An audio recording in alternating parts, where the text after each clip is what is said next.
Perkenalkan, nama saya Rosya Anastasia Manopo dari kelas 4 MB3. Pada saat ini saya akan menjelaskan tentang definisi korupsi. Yang pertama, definisi korupsi. A. Definisi dan arti dari korupsi. Korupsi juga diartikan sebagai tindakan setiap orang yang dengan tujuannya menguntungkan dirinya sendiri. B. Definisi dan arti perilaku koruptif dalam masyarakat. Perilaku koruptif adalah segala sesuatu yang berkaitan dengan sikap, tindakan, dan pengetahuan seseorang yang menyebabkan dirinya sendiri pada kegiatan korupsi. C. Perbedaan korupsi dan perilaku koruptif. Di dalam UUD, tindakan pidana korupsi hanya mengatur mengenai perbuatan korupsi, sedangkan perilaku koruptif adalah segala sesuatu yang berkaitan dengan sikap, tindakan, dan pengetahuan seseorang yang menyebabkan dirinya pada kegiatan korupsi. Ciri-ciri dan bentuk-bentuk korupsi. Pertama, suatu pengkhianatan terhadap kepercayaan. Kedua, penipuan terhadap badan pemerintah, lembaga, swasta dengan masyarakat umumnya. Ketiga, dengan sengaja melalaikan kepentingan umum untuk kepentingan khusus. Yang keempat, dilakukan dengan rahasia. Yang ketiga, korupsi dalam berbagai perspektif. Perspektif budaya.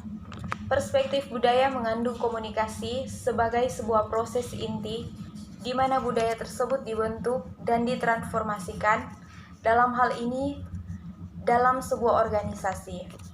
Selain itu, budaya organisasi merupakan sebuah pola dari tingkah laku dan mempresentasikan dari masing-masingnya anggota. B. Perspektif agama. Perspektif agama merupakan pandangan hidup yang harus diterapkan dalam kehidupan masyarakat. Agama adalah sesuatu yang bersifat sangat pribadi. Karena penghayatan yang bersifat pribadi itu, kadang-kadang agama sulit dianalisis dengan menggunakan perspektif sosiologis yang selalu bersifat sosial. C. Perspektif hukum. Merupakan suatu perspektif yang digunakan dalam pengembangan teori komunikasi. Pada dasarnya, pemikiran covering laws teoris beranggapan dari prinsip sebab akibat atau hubungan kausal. 4.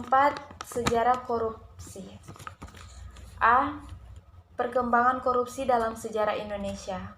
Korupsi di Indonesia sudah membudaya sejak dulu, sebelum dan sesudah kemerdekaan.